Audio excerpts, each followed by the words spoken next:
Hey guys, Gaming Off the Grid here. Welcome to the next installment in our console generation series. In today's episode, we're going to talk about console generation 7. What are we drinking today? Today we're drinking the 6th glass by Boulevard. It's a Quadruple Ale. All right, you know the drill. Make sure you hit that subscribe button and ring that bell icon so you never miss an upload. And sit back, relax, pour yourself a beer if you care to, and let's talk about console generation 7.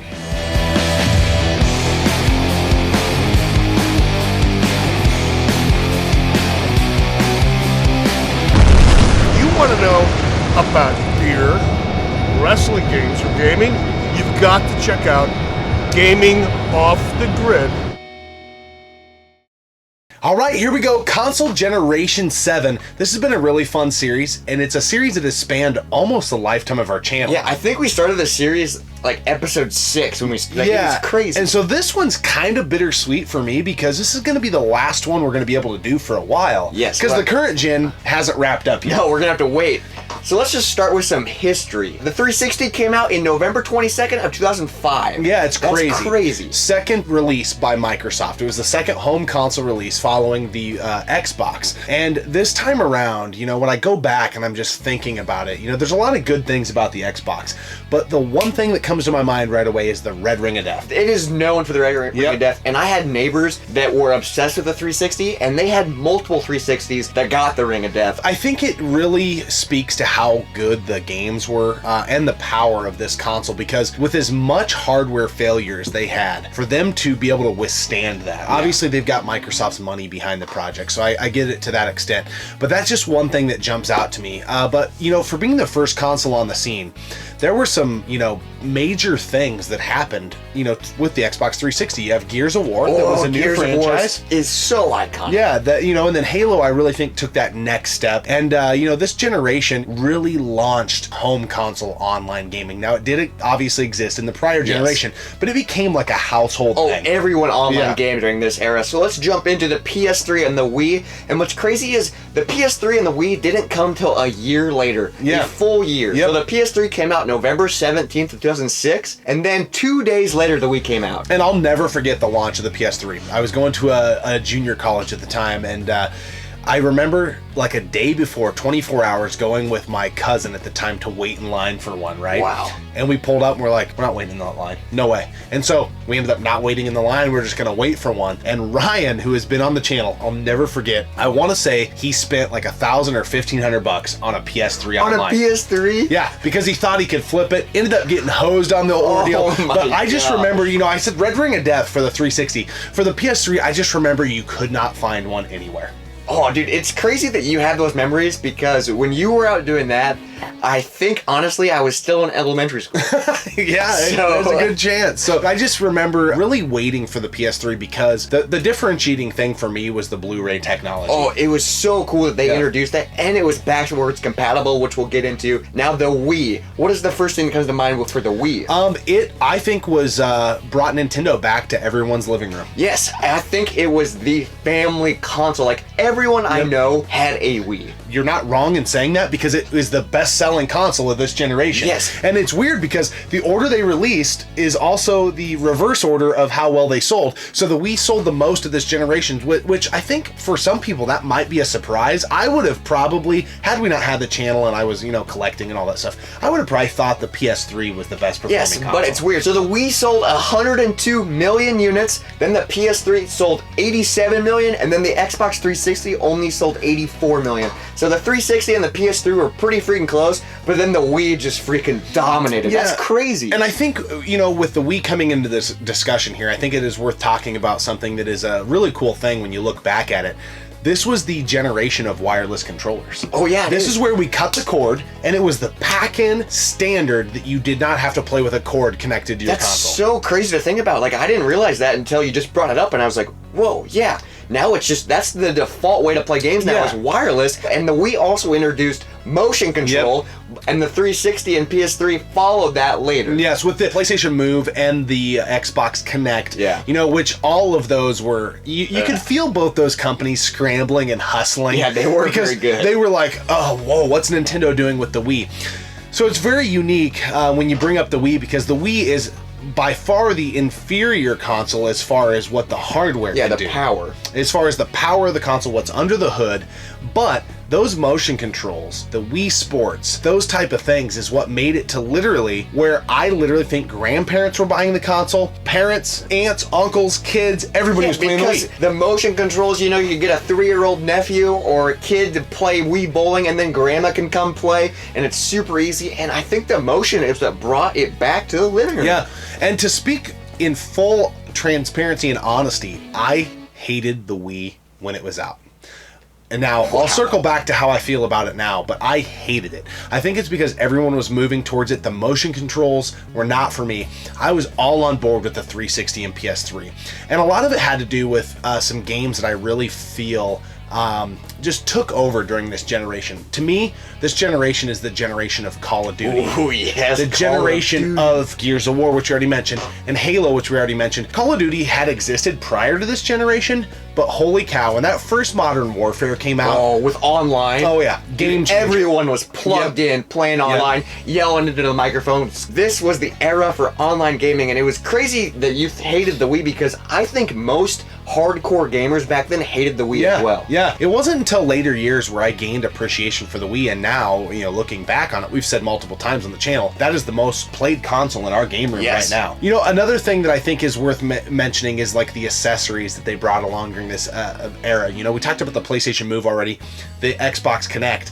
One thing that I've always found is really funny is PlayStation had the Blu-ray technology on point. You know, it really kind of changed even the movie landscape, right? Well, Xbox had this HD DVD adapter deal that you could put along with the 360 and you had to buy. And there was HD DVD movies. I've never heard of that. Yeah, and it didn't last very long. It was a flash in the pan. But it was kind of scramble mode, much like PlayStation 3 and Xbox 360 were trying to get with the motion controls. They were doing that as well. And the Wii just was like, you know what? We don't play DVDs. Another thing that I want to talk about from this generation that I think is so unique is, to me, this generation had longevity that we still almost see today. Actually, we still do see today. So the Wii Shop just closed this year, right? Yes, so it came out in 2006 and it just closed this year. That's 13 years the store is open. The 360 and PlayStation 3 stores are still open, and people are still buying games. Yeah. There's so many games we have on those consoles that are digital download only, and we love. I remember how over the Nintendo I was when I got my Super. And how over my Super was when I got my 64. Yes. And then you're like, man, this console's been relevant for 13 years and we still play them quite a bit. I think it speaks volumes to what these consoles could do. And with the discussion of the lifespan, it is definitely worth talking about. The digital storefronts really were birthed in this generation. Oh, yeah, they were. That's when people were buying games, and you know, people were buying, you know, digital movies and stuff to play on their consoles. And it's like crazy because that is the norm now, and it started in this era. Yeah, and they dipped the toes in the water a little bit in the prior generation, but this was really the generation where you could build your whole home entertainment system around these consoles for the most part. Maybe not quite the Wii, but almost. Where you're watching your Blu-rays, you are streaming, you are downloading games, you almost don't have to go to the store. You know, we talked about like the first thing that came to mind with these consoles, you know, the first phrase or whatever. And I would say for this generation as a whole, I would just say game changer. Yeah. Just an absolute freaking game changer. And I've always felt like the technology from this generation was so far ahead of its time, which is I think why we've seen the recreation of these consoles or reformatting of this console so many times. So the Red Ring of Death was a huge deal. Oh, that was so we saw bad. 2 to 3, maybe even 4 iterations of the Xbox 360. I can't even remember where it all fell, but it ended with a version that was way more reliable. Yes. Then with the PS3, you have the fat model. It went to the slim model, super slim, and then the Wii even The Wii has so many different variations. Yeah. You know, you have the regular stand-up, then you have one that lays flat, and then you have the Wii Mini, which is just a disc drive. Yeah. And that one kind of sucks. Yeah, I mean, the Wii of all of these is the one that you want that original Wii. Yes. You want that original format because the GameCube backward compatibility, at least for us here at Gaming Off the Grid, who doesn't upscale anything,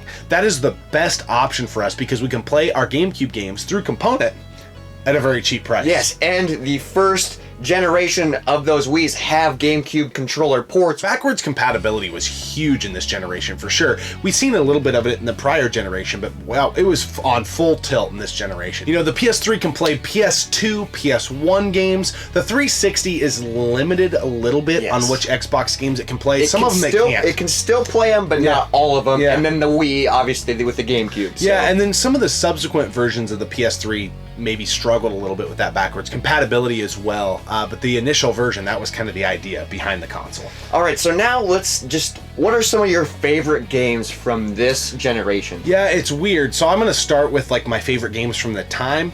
And then I'm going to talk about my favorite games today, looking back, right? So at the time, I was really into Call of Duty Modern Warfare. Of course. I was in college, and it was a really cool way to connect with my friends and play. The reason I got the PS3, my cousin came back from the military, and we bought the PS3 because of Metal Gear Solid 4. And he was back for a week, and literally, I skipped class. We did everything we could to beat that game. I think we beat it twice in like 3 days or 4 days, and it's a really long game. So those really, really, really jump out at me. I'm trying to think of any other ones. I remember the Twisted Metal game when that came out on PS3. I remember Marvel Ultimate Alliance being the pack-in game on the 360 when me and Ryan got that. Yeah, it was that and Forza. So that kind of took us by storm. So those were really important to me at the time.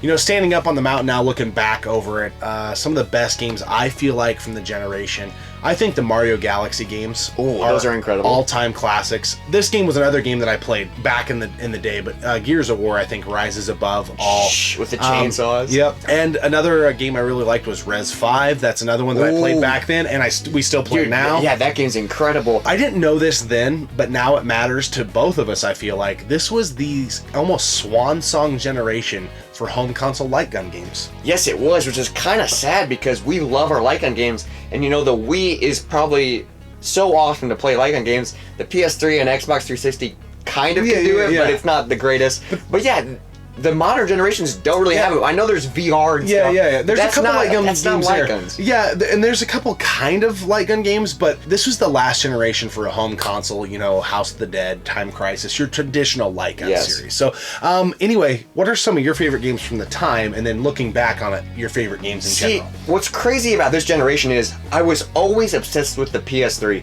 I just loved the PS3. But I never owned one. My neighbor had one, and I was like, man, this console is so cool. I had the PS2, and I was like, man, the PS3 just is the PS2, but better. It was on steroids. The only console I had from this generation growing up was the Wii, and my mom got it for her birthday one year, and she got like Rock Band or something, and I just remember playing Rock Band, you know, Guitar Hero on the Wii so much. I still love those games so much, but those were the games that I played nonstop from this generation because it was the only console I had, you know, and obviously Wii Sports. I even played Wii Fit for a little bit just because it was fun, and I realized that you could sit down and just shake the remote to get your steps in or whatever, so you didn't actually have to work out. I mean, I was a young kid, so I didn't want to work out. Yeah, look how much I'm working out. But looking back, man, there were so many incredible games. Like, my neighbor had Little Big Planet, and man, that game is iconic. Last of Us started on the PS3. Yep, great call. Oh my gosh. And then there's, you know, obviously Call of Duty, Gears of War, Infamous games. Man, there's so many amazing games from this era. Yeah, a great poll on a couple of those. So Rock Band, it was on the prior generation as well, but that is one that, now that you bring it up, I remember that being a thing. Like, that was a moment when you knew someone that had Rock Band. You're going over to their house to party and all that stuff. That was a big one. Little Big Planet, I remember the first time I played that game just being like, what am I supposed to do? Like, this is really weird. So weird and unique, but it's still so incredible. It is. And then Last of Us, you know, at the time, I completely missed it. It wasn't until the PS4 that I actually played it. And that's crazy that they put it to the PS4. That's how incredible a game it is. And also, Grand Theft Auto 5 was during this era, which is insane. Which, you know, I've always kind of made the comment, I feel like you really, as a gamer, have about one Grand Theft Auto in you in a lifetime, and mine was Vice City. Mine was Grand Theft Auto 5, I love that game. But, you know, after that, how are you ever going to dive into another one? I don't know. Yeah, that is true. I spent so much time on that game. Vice City, I had everything. I had everything. Oh, yeah. It was like 100% completion, or as far, maybe 99%. I can't remember if you could even get 100, but nonetheless, I was so into that game. But beyond that, I'm like, I've done it once. I can't do it again. But anyways, this generation, I just really think it was a game changer. It really changed the landscape. Now, you could argue for better or for worse. Now, we talked about this is where digital media becomes a thing. This is where your physical media maybe starts kind of going away. We see that now in this current generation. So sad. But in the moment, in a vacuum, your wireless controllers, your online connectivity, which is just a must, your backwards compatibility, the HD, this was the HD era as well. Not the Wii, but the 360 and the PS3 HD consoles. I mean, this was a really groundbreaking generation. Man, going back to that live stuff, I remember my neighbors had live, and I couldn't afford to get live, so I never actually experienced playing live till the PS4. Yeah. Which is kind of sad, but I remember going over there and like playing with them, and they were so into it, and I was like so jealous that they could play online with random people at any time of the day. You bring up such a, like, all the stuff just keeps flooding out. Like, that was another reason that I liked the PS3 the most of the two, between 360. Oh, it had free It was online. free. Yeah, that's another reason I wanted the PS. I forgot about that. Yeah, that was huge, and Xbox was charging for it. Now we have a landscape where you have to pay for online everywhere, but PS3 was still free at this time, and that was so cool and so unique. And you know, a game we didn't mention that we have to mention is NBA Jam on Fire Edition. Oh yes, Hydro Thunder Hurricane. Yes, both those games, channel favorites, personal favorites for both of us. They were in this generation digital download only for both of them. So, which is so sad because if our consoles fail, bye-bye to those games, and I'm gonna cry when that happens. That will not be a good situation. Let's talk about this beer. Yeah, so another Boulevard beer. So our friends in Missouri, Do You Nerd, kind of got on us a couple months back about like, hey, when are you gonna do some Boulevard beers? And we're like, hey, chill out. We will. So here we are with the 6-glass Quadruple Ale from Boulevard. It's a heavy hitter, 10%. This is their upper echelon series. Yes. It does not taste like it's 10%. This is a really smooth Quadruple Ale. I can taste a lot of I think there's fruit in there. Yeah, the dried fruit, like the figs, that type of stuff. It's so good. It's so smooth. Oh man, this is a really good beer. It is very good. This is a really good introductory upper echelon craft beer for someone. Oh yes. So Quadruple Ales are very strong, and they're not the most palatable beer for your casual beer drinker. If you were to show someone a quad, I wouldn't say this is the best quad in the world, but this would be a great quad to start them. Yes, because it's not too aggressive, it's not too strong, it has really good flavor. Yeah. And then they're like, oh my gosh, this is 10%. I'm used to drinking Bud Light that's -5%. So this is, man, Boulevard with their like upper series does such a good job. They do, and one thing I love about their brewery, and this is, I've always said this about Boulevard, is they are great at making drinkable beers for the masses, but also having that quality and experimental side to them as well. I'm kind of sad to be at this point of this series because we got to wait a little bit for this next generation to wrap up. Which kind of sucks, but it's cool that we can spend our time focusing on this generation.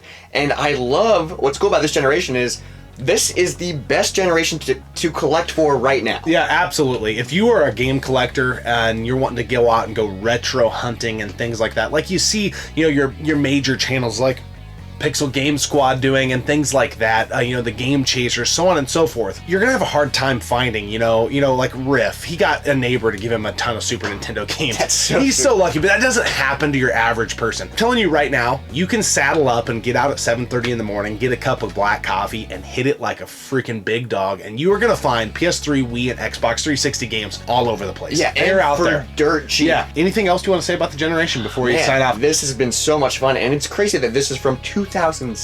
Yeah, so it's crazy. I mean, I just want to play some of these systems now. Yeah, and we might just have to. So anyways, we're going to go ahead and maybe go play some games, maybe pour another brew. And hopefully you have rode with us this whole time through the console generations of our lifetime.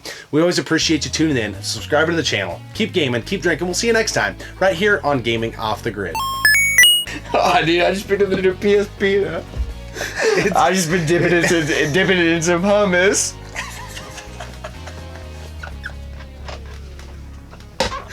Dude, what'd you have for lunch today? Oh, just the typical PSP, man.